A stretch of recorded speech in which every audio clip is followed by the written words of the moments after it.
Assalamualaikum warahmatullahi wabarakatuh.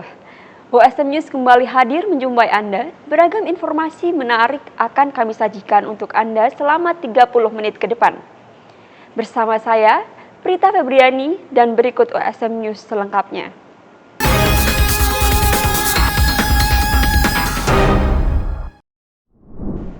Sabta Gita Choral Festival 2024 sukses digelar.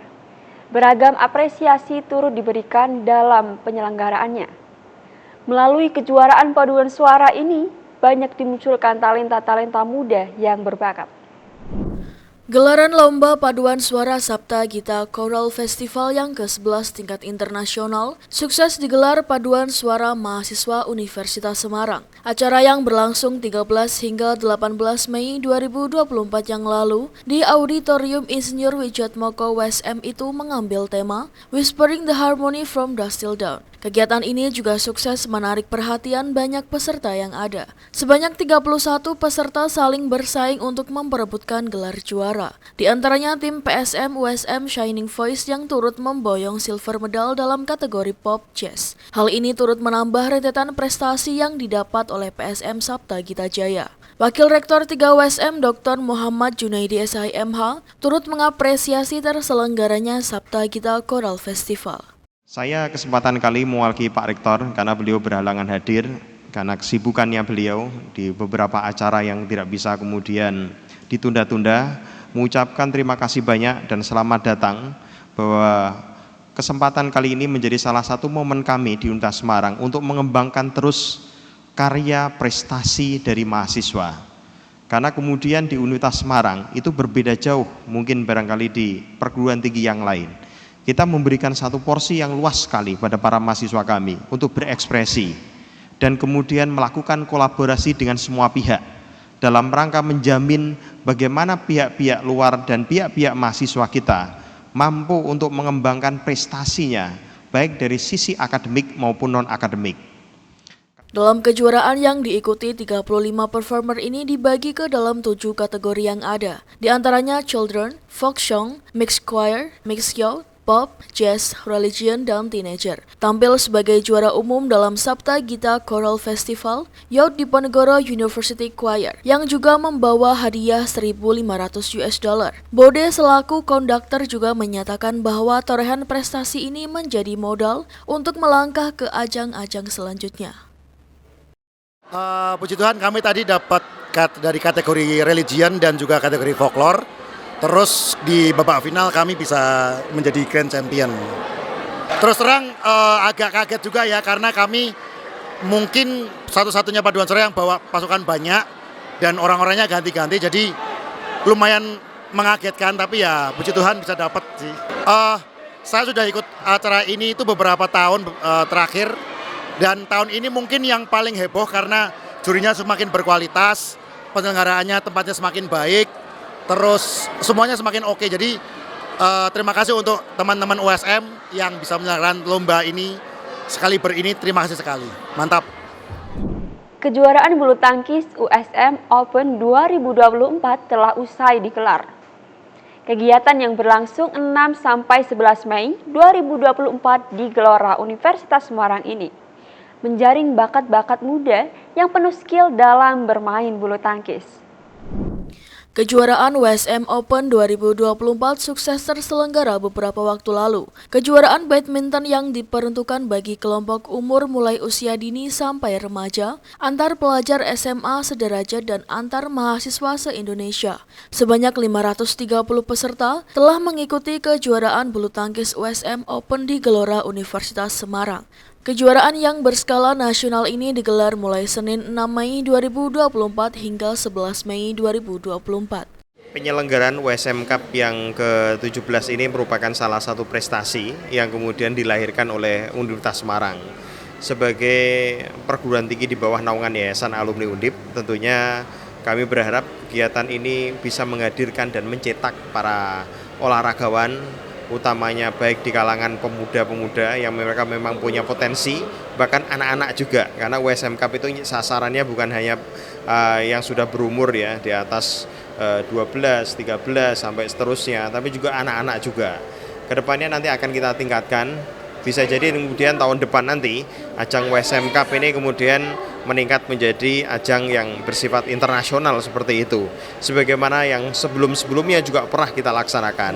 Mohon dukungannya setiap masyarakat supaya WSM Cup ini konsisten untuk kita laksanakan dan membawa pengaruh besar terhadap olahraga yang ada di masyarakat, mengolahragakan masyarakat dan mengolahragakan semua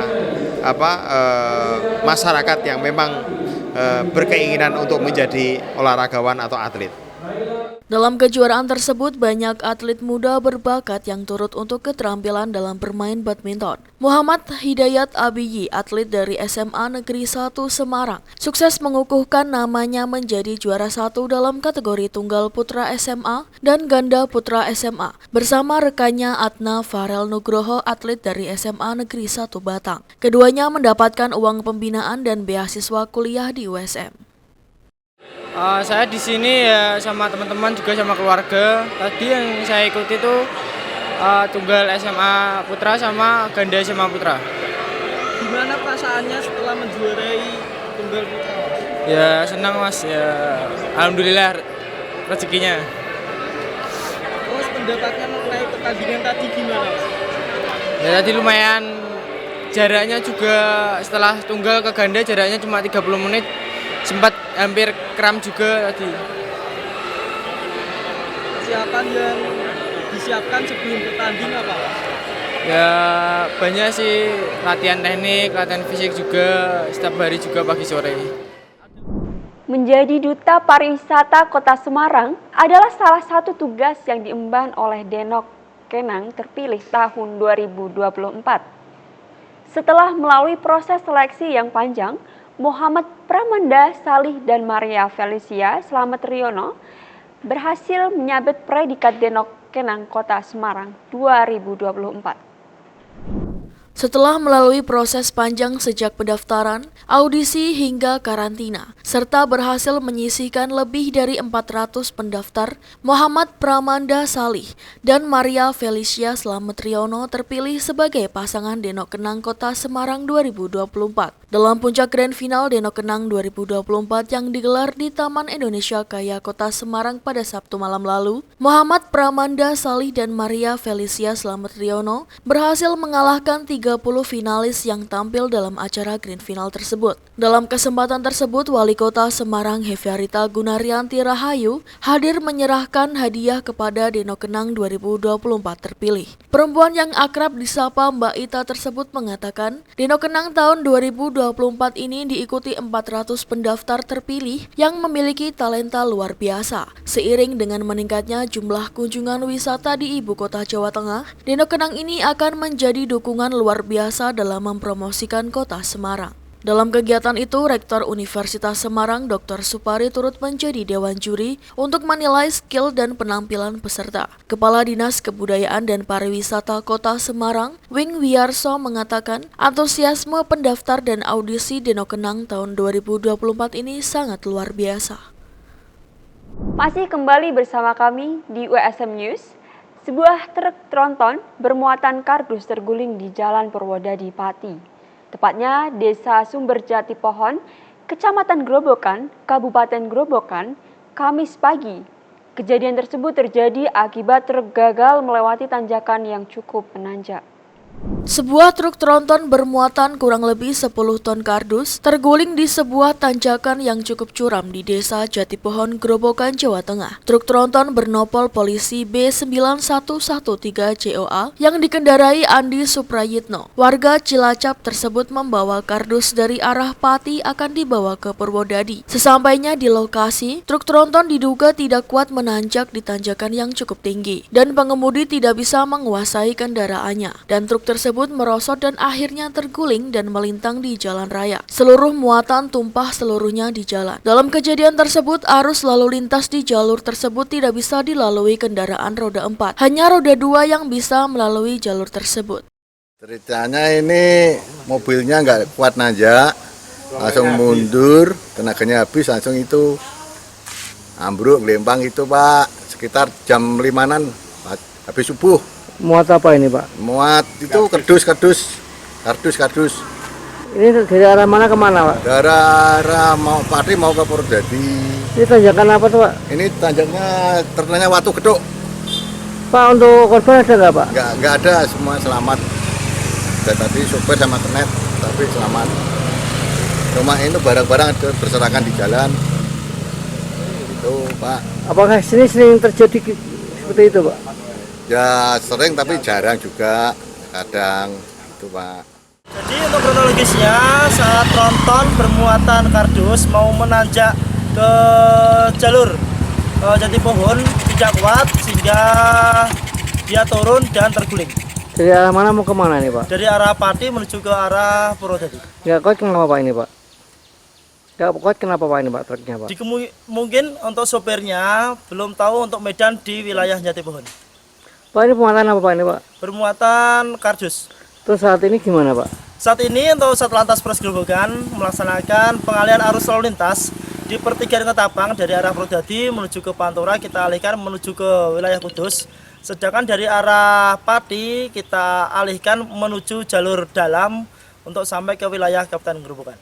Untuk saat ini, Pak, truk mau dievakuasi atau gimana, Pak? Saat ini sudah kita sudah menghubungi derek untuk segera evakuasi agar arus jalur utama Purwodadi Pati lancar kembali. Tadi kehabisan solar, masuk angin langsung nggak kuat naik, langsung itu terjadi mundur dengan sendiri gitu. Ini tanjakan apa tuh, Mas? Tanjakan Watu Geduk. Emang apa seperti ini, Mas? Enggak sih, kalau kadang-kala ya terjadi seperti ini karena mobilnya nggak kuat. Terus untuk korban ada nggak, Mas? Nggak ada. Untuk ini mengangkut apa, Mas? Angkut muatan kardus. Mau dibawa kemana, dari mana nih, Mas? Dari Pati mau dibawa ke Purwodadi. Jam berapa tadi, Mas? Kurang lebih jam 5 pagi setelah subuh. Tidak ada korban jiwa dalam kejadian tersebut dan petugas dari Sat Lalu Lintas mencoba mengevakuasi truk tersebut dan mengalihkan arus lalu lintas. Dari Grobogan, Jawa Tengah, kontributor WSM TV Eko Agung Suryanto melaporkan. Polres Blora menangkap perempuan berinisial DK usia 42 tahun yang diduga menelantarkan bayi di Kecamatan Cepu, Blora beberapa waktu lalu. Dari pengakuan DK, bayi tersebut ternyata hasil hubungan gelapnya dengan seorang laki-laki yang bukan suaminya. Kasat Reskrim Polres Blora, AKP Slamet menjelaskan, Dewe ditangkap di Jepara. Ibu bayi tersebut sebenarnya warga Kelurahan Tambakromo, Kecamatan Cepu, tetapi bekerja di salah satu pabrik tas yang ada di Mayong, Kabupaten Jepara. Deka sejatinya sudah berkeluarga namun hubungannya dengan suami kurang harmonis. Sudah pisah ranjang selama 4 tahun terakhir. Hasil pemeriksaan, si ibu punya hubungan gelap dengan laki-laki yang sudah 1 tahun berjalan. Lelaki idamannya itu juga sudah beristri namun juga pisah ranjang karena keluarga tak harmonis. Penangkapan DK sendiri setelah adanya penyelidikan Polsek Cepu berkoordinasi dengan Polres Blora. Dari keterangan saksi dan penelusuran bukti-bukti akhirnya mengarah ke DK. Menurutnya DK melahirkan bayi itu di tempat kos. Namun masih ada kendala sehingga dilanjutkan ke puskesmas di Mayong. Di Mayong DK dan bayinya menginap 1 hari. Setelah 1 hari ibu dan bayi dari pihak puskesmas diperbolehkan pulang dan kembali ke kos. Malam harinya si ibu membawa bayi beserta perlengkapan hingga tali pusar naik travel ke Cepu. Di Cepu menginap selama 2 hari di hotel. Sempat ada niat mau diserahkan ke saudara namun takut malu kemudian ditinggal di teras bangku rumah depan seseorang yang masih ada hubungan kerabat. Setelah itu Deka kemudian kembali ke Jepara melanjutkan pekerjaannya. Menelantarkan bayi, yaitu kejadian pada hari Minggu tanggal 12 Mei tahun 2024, tepatnya di wilayah Cepu, di wilayah jajaran Polsek Cepu. Jadi berawal dari salah satu warga yang kebetulan di depan rumahnya di bangku panjang itu ada ditemukan seorang bayi. Selanjutnya saksi menyampaikan ke Bapak Ketua RT, selanjutnya bersama-sama melaporkan kejadian itu ke Polsek Cepu. Dari pihak Polsek Cepu bersama-sama dengan Satreskrim Polres Blora melakukan penyelidikan terkait dengan penemuan bayi yang terlantarkan itu.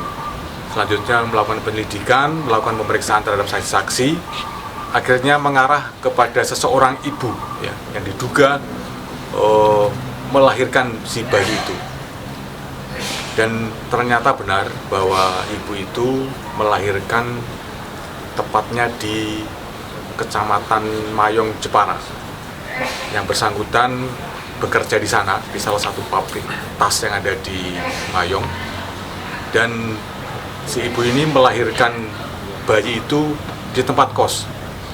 Karena tidak bisa secara langsung melakukan kegiatan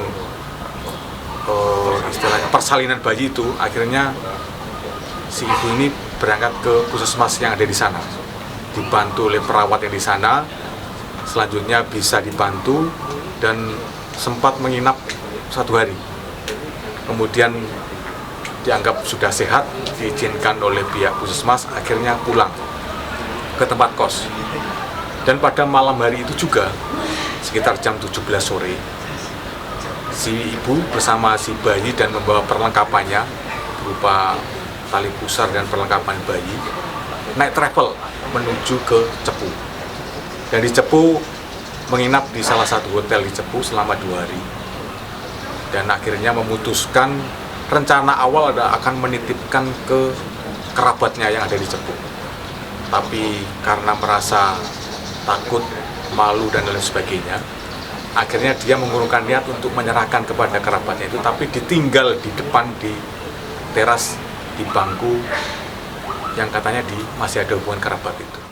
Atas perbuatannya itu, Deka diamankan di kosnya dan dibawa ke Polres Blora. Ia dijerat dengan pasal 300 junto pasal 305 KUHP dengan ancaman hukuman 5 tahun penjara. Sementara untuk mendalami kasus itu, Polres Blora berencana juga akan memanggil lelaki yang menjalin hubungan gelap dengan Deka. Pemirsa, Departemen Antropologi Universitas Hasanuddin bekerja sama dengan Mongabai Indonesia menyelenggarakan kegiatan Into the Climate Stories Fight for the Future 3 di ruang rapat Departemen Antropologi Fakultas Ilmu Sosial dan Ilmu Politik Universitas Hasanuddin pada 17 hingga 19 Mei 2024. Berikut berita selengkapnya untuk Anda. Into the Climate Stories Fight for the Future merupakan pelatihan khusus bagi orang-orang muda yang ada di Makassar dengan tujuan untuk peningkatan kapasitas suara mereka terkait dengan isu lingkungan yang ada yang dapat dituangkan baik dalam bentuk tulisan maupun konten. Kegiatan ini dihadiri oleh 24 peserta, baik dari Unhas maupun dari kampus lain, serta komunitas-komunitas muda maupun aktivis yang memiliki konsen terkait isu-isu lingkungan hidup yang telah lolos dalam tahap seleksi untuk mengikuti pelatihan ini. Ya, jadi kegiatan ini merupakan kerjasama karena antara Mongabai Indonesia dengan Universitas Hasanuddin, khususnya Departemen Antropologi dan FISIP gitu. Jadi kita sebelumnya memang memiliki MOU terkait kerjasama akademisi dan juga terkait isu lingkungan seperti itu. Kemudian hari ini selama 3 hari dari tanggal 17 sampai tanggal 19 Mei 2024 kita mengadakan program namanya Into the Climate Stories Fight for the Future. Itu salah satu pelatihan khusus kepada orang-orang muda yang ada di Makassar untuk istilahnya peningkatan kapasitas dalam mereka dalam bersuara untuk isu lingkungan, bisa melalui tulisan maupun dalam bentuk konten gitu.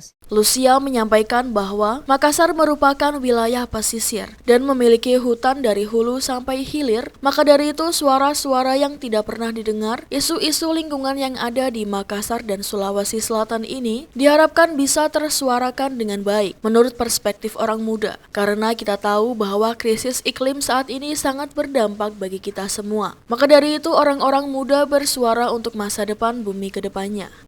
Ya, jadi dalam materi atau penyampaian soal pertama secara garis besar memang terkait soal lingkungan ini. Namun secara khusus lebih banyak menyinggung soal korelasi atau keterkaitan antara krisis iklim, pesisir, dan pulau-pulau kecil dan apa hubungannya. Nah, ternyata memang kami lihat trennya semakin gawat ya, karena kondisi pesisir dan pulau-pulau kita ini terancam soal politik kawasan atau WAU, di mana ada banyak pengurukan pasir laut dan reklamasi, dan kepada dengan persoalan krisis iklim, di mana dari hasil itu banyak mengubah kehidupan laut di sekitar Kota Makassar dan Selatan khususnya. Selamat Riyadi menyebut bahwa kegiatan ini sangat bagus karena melibatkan anak muda yang sangat perlu untuk menyuarakan perspektif atau pandangannya masing-masing terkait kondisi iklim untuk didengar oleh para pengambil kebijakan. Ia juga menyebut bahwa manfaat dari pelatihan ini yaitu dapat menambah wawasan, baik wawasan literasi terkait dengan iklim dan lingkungan, maupun literasi terkait peliputan atau investigasi berita maupun kasus sesuai yang mereka pilih. Selamat Riyadi berharap implementasi dari kegiatan ini bisa memunculkan model atau style anak muda yang bisa disuarakan dalam meliput beberapa kasus yang ada di Kota Makassar, khususnya di pesisir dan pulau-pulau kecil yang sangat rentan terhadap terjadinya perubahan iklim. Dari Universitas Hasanuddin, tim liputan Unhas TV melaporkan untuk USM TV. Pemirsa, Dewan Perwakilan Rakyat AS yang dikuasai Partai Republik meluluskan RUU yang mendesak pemerintahan Presiden Joe Biden melanjutkan pengiriman senjata ke Israel.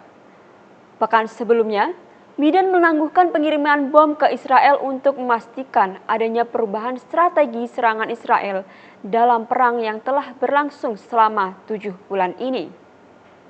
Selengkapnya dalam liputan VOA berikut. Informasi ini sekaligus menutup perjumpaan kita hari ini. Saksikan terus USM News hanya di USM TV. Saya Prita Febriani dan seluruh kru yang bertugas pamit undur diri. Terima kasih. Wassalamualaikum warahmatullahi wabarakatuh.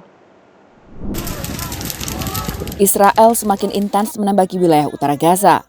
Pekan lalu di saat perdebatan tentang bantuan AS untuk Israel makin memanas di Kongres AS, DPR AS meloloskan RUU yang mendesak Presiden Joe Biden untuk melanjutkan pengiriman bantuan militer ke Israel setelah penangguhan selama sepekan.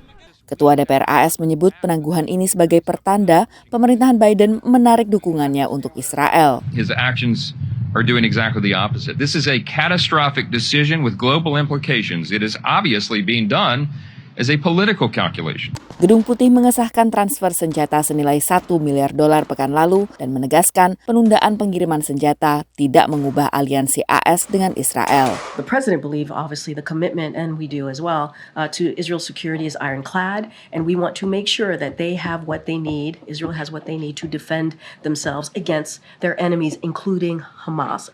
Penundaan pengiriman senjata ke Israel yang dilakukan oleh pemerintahan Biden meliputi penjualan 3.500 bom dengan berat antara 1/4 hingga 1 ton. Penundaan sementara yang dilakukan Gedung Putih didasarkan atas kekhawatiran akan semakin banyaknya korban yang berjatuhan jika Israel melakukan invasi skala besar ke Rafah yang merupakan tempat pengungsian warga Palestina saat ini.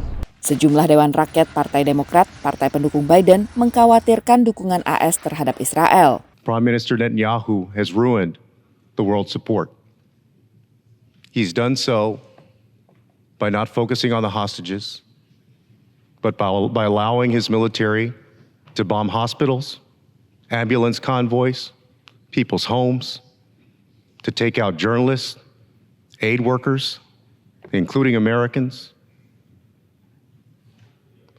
The moral compass does not bend in favor of one nation regardless of what it does.